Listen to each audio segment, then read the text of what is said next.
Chapter 26 Death Day Preparations. As Turlin finished sending the body of the Pillarborn away, his fiery eyes turned up to glance at the monumental human that had slain the monster. Hoplite, a mortal, had slain a demigod.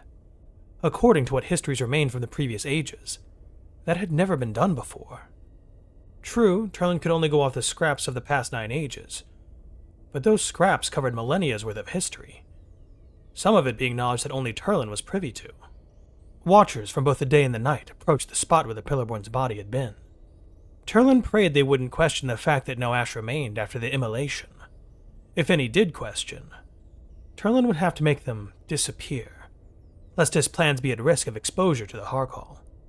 A mortal had slain a godling, and not a child of a lesser pillar god, but a son of Zod himself, an equal to Saihara and Dre. A mere mortal should not have been able to pull off such a feat, but Hoplite was no simple man. Hoplite was an Outworlder. Turlin knew from his long studies that Outworlders and Pillarborn had never walked the face of Arculus at the same time. This had been an encounter never before seen, based on what Turlin had read. After over 1,000 years of study, that equated to knowing practically all of preserved history. It was just, well, it was shocking to say the least. Hoplite's deed of slaying the Pillarborn. Turlin watched as Hoplite moved through the crowd of watchers, approaching that loose leaf Lancella. The arrogant boy-child human seemed eager to close the distance between himself and Hoplite, keeping his finger close to the trigger of his thunderstaff as watchers cheered for the death of the Pillarborn. He was slightly surprised to see that none of the watchers moved to interrogate the humans. After all, there were 2 trees here that had fallen. Likely they assumed it was just the Pillarborn's doing, but Hoplite looked as if he were capable of knocking them down as well. The wood within was currently soulless, meaning the Fae within had evacuated, likely to escape the Pillarborn. That still shouldn't have been enough for the watchers to let these tree deaths slide. But the death of the Pillarborn at the hands of a mortal seemed to draw all their attention. Some did spare wistful glances for the mangled clumps of wood, but their attentions were fleeting, almost immediately going back to cheering Hoplite for his part in ending the demigod. Turlin sneered as he watched them heap praise upon the human, as if he was an ancient elven hero of old made flesh, all save for Lancella, who was weeping like a fool. Turlin looked upon her with disdain, weeping in front of so many fellow watchers, as well as a member of the Harkal no less. Vile weakness ran in her blood, an incompetence that would follow her wretched lineage throughout the rest of the ages. He felt the same for the other watchers that wept for comrades slain by the Pillarborn. Could they not see that they had served the Bastion with their deaths? They should be cheering for their great deeds, not weeping for their ended lives. Turlin's glare intensified as his gaze began to take in the pitiful woman. Lancella was a mediocre watcher, and an arrogant young fool who thought that effort alone could make up for her stupidity. Hoplite then turned his helmet directly in Turlin's direction, and his blood froze. He without a face will come, clad in the metal of the stars. He shook his head lightly and averted his gaze from the creature. Turlin would need to hire more assassins to take care of Hoplite. Pharaoh the Raven had proven to be an abject failure with his sad attempt at killing Hoplite. Really, was everyone but Turlin afflicted with some mental ailment? Sadly, even the Pillarborn hadn't been capable of putting Hoplite down. Turlin had been secretly hoping during his mistravel that Hoplite would have fallen to the creature. That would have at least meant that Turlin's suspicions about who Hoplite was would have been false. But now, Fire Eyes was more certain than ever that this was the man that the old Spiral Queen had warned him about millennia ago. Hoplite would need to be killed off, or sent away to be dealt with at a distance from the Ilum Tree. The problem was, who would he be able to hire that would be competent enough to kill Hoplite? Clearly, so-called legends like that fool Pharaoh weren't good enough, and even the mighty demigod had failed to bring down the Outworlder. He grit his teeth angrily, his fist clenched as he glanced upon a spot on the ground, pondering if he should turn it to glass right there. Turlin didn't know if he could bring himself to attempt slaying Hoplite. Their battle may trigger the event the Spiral Queen had warned Turlin of. No, that fight had to be avoided at all costs. And that meant that Hoplite and Turlin must never come to blows directly. Turlin felt rage and indignation at the unfamiliar cold terror welling within his chest. Certainly he couldn't actually be afraid of Hoplite. No. Turlin could not deceive himself. He feared this metal-clad human, more so than anything Turlin had faced in his 1,300 years. Despair quickly began to replace fear in his heart, but before it could fester, Turlin burnt it away with the flames of his sheer rancor and determination. Turlin had to remind himself that a Spiral Queen's prophecy was never set in stone. They merely saw potential futures, not definitive ones. He remembered what the old hag had told him, that the future technically didn't exist, only the present. She merely had predicted a potential future present, in her own words. He took a deep breath to steady his nerves, ensuring that none of the nearby watchers would be able to see the fear in his eyes. Would Turlin die soon?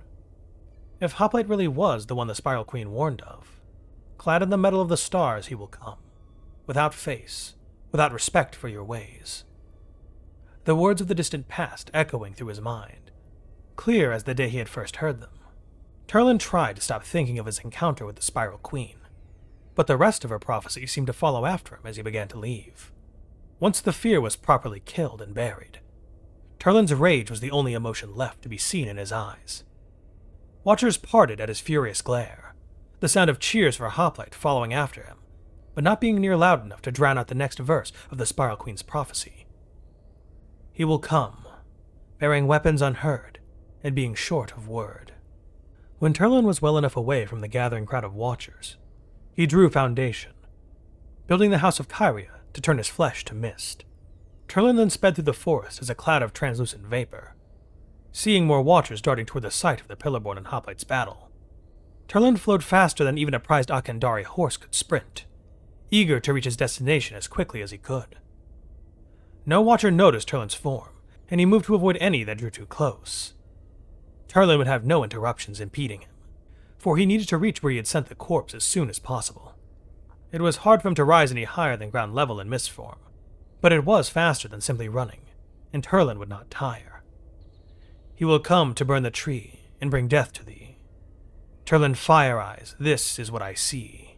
The words made Turlin want to grit his teeth, but being entirely made up of mist prevented him from letting out his anger that way. Something had to be done, but he couldn't tell the Harkall of his meeting with the Spiral Queen millennia ago.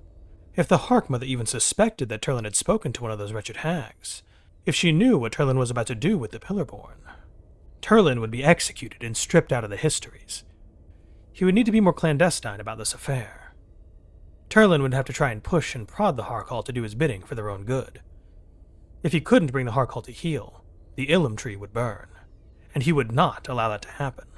He began to formulate schemes that could get the ball rolling, as he finally came upon where he had sent the snapped corpse of the Pillarborn.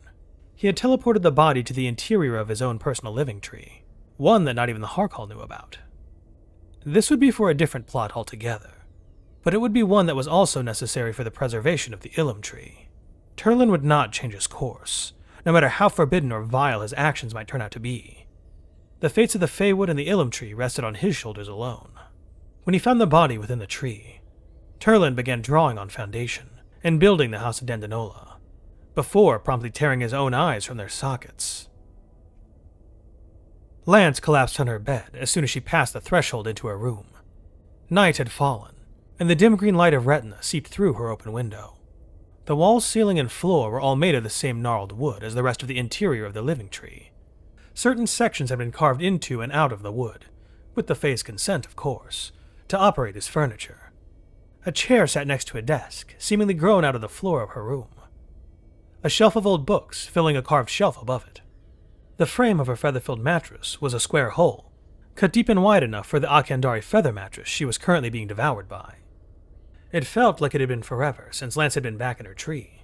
In truth, it had only been mere days since she had met Hoplite, after he came crashing out of the sky like a giant cosmic pebble. But it felt longer than that. Maybe it was because she had been awake ever since meeting Hoplite. The passage of time felt much longer to elves than the other races. Not having to sleep every day had to be the reason, in Lance's own opinion. She had heard the common opinions among the elves of the Bastion, and Lance knew that they didn't share her views on the passage of time. They all thought time flowed slower for elves, simply because they were the wisest race. Ridiculous in her opinion. Wisdom didn't affect one's perception on how quickly time flowed. She sighed as she sunk deeper into her bed of down feathers, her eyes growing heavy as sleep attempted to claim her.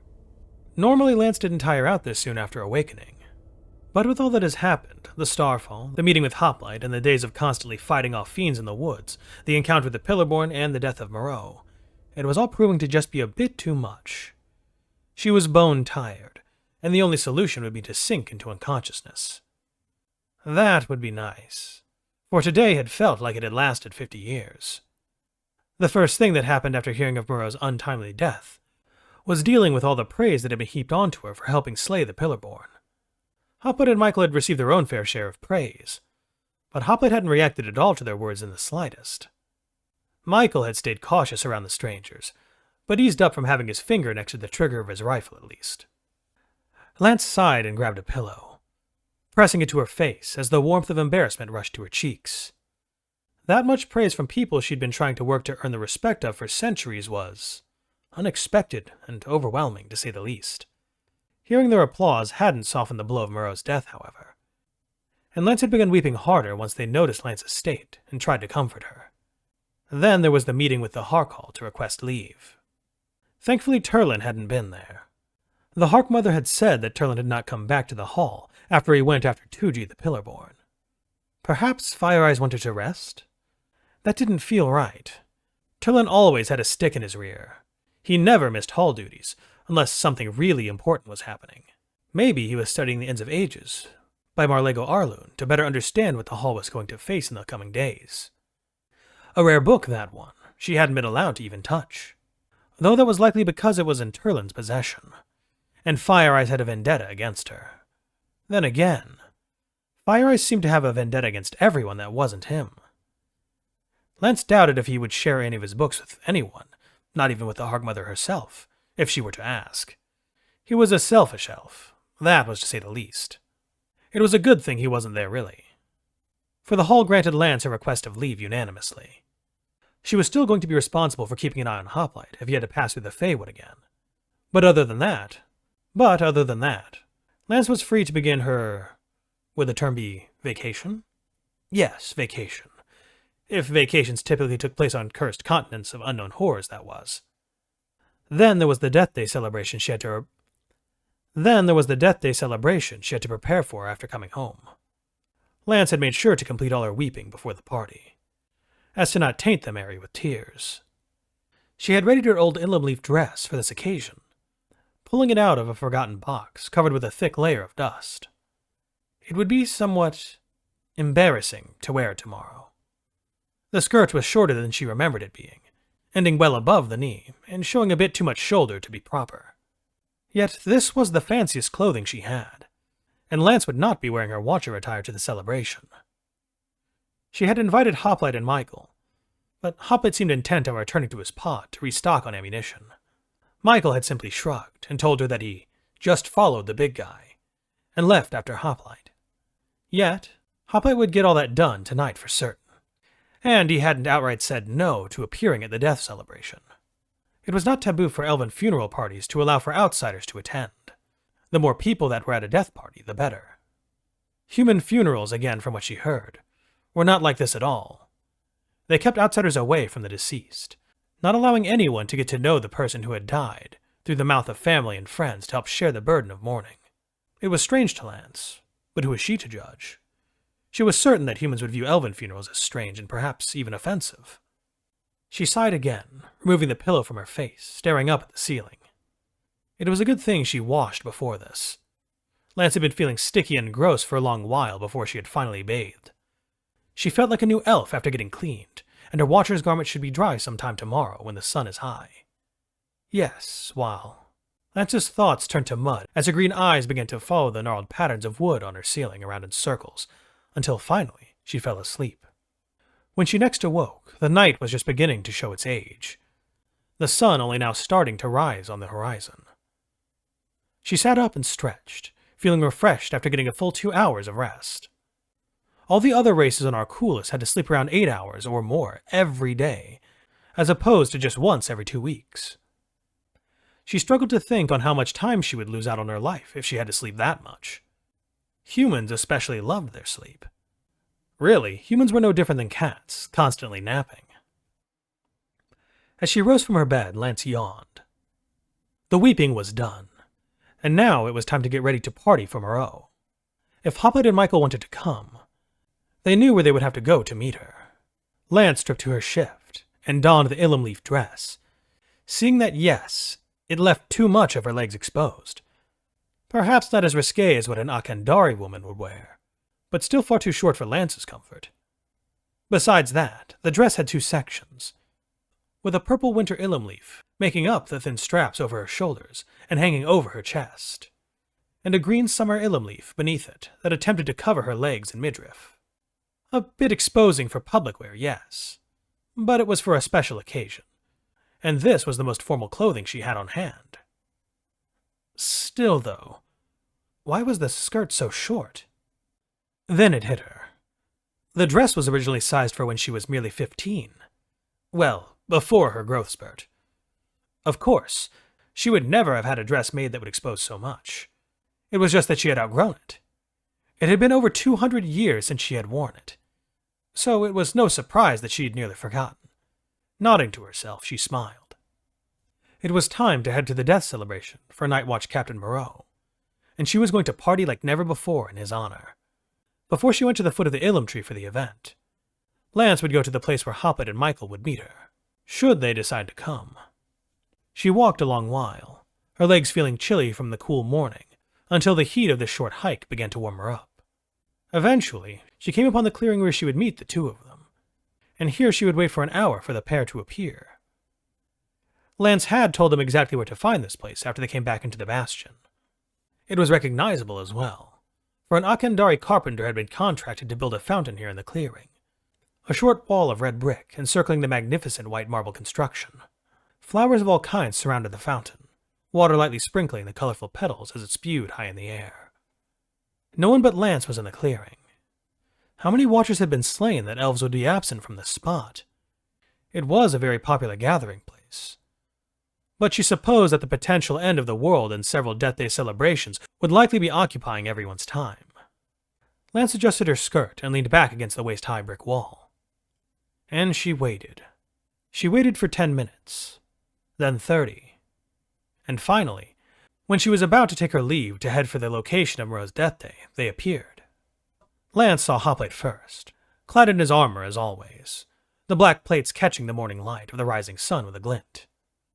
Michael walked right beside him, waving at Lance with his rifle nowhere to be seen. As they drew closer, she turned her head and clutched a handful of her hair nervously in one hand. Her face grew warm when she became all too aware of her exposed skin. What would they say about her in this state of dress? Despite the thought, she smiled. They would be coming to the party after all.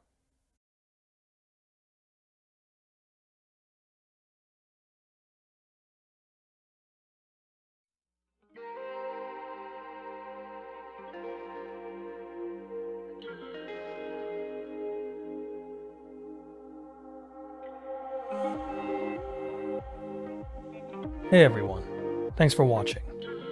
If you're new here, welcome aboard. Check out the description for the story, and join the Discord if you like. Consider supporting the channel and the author as well.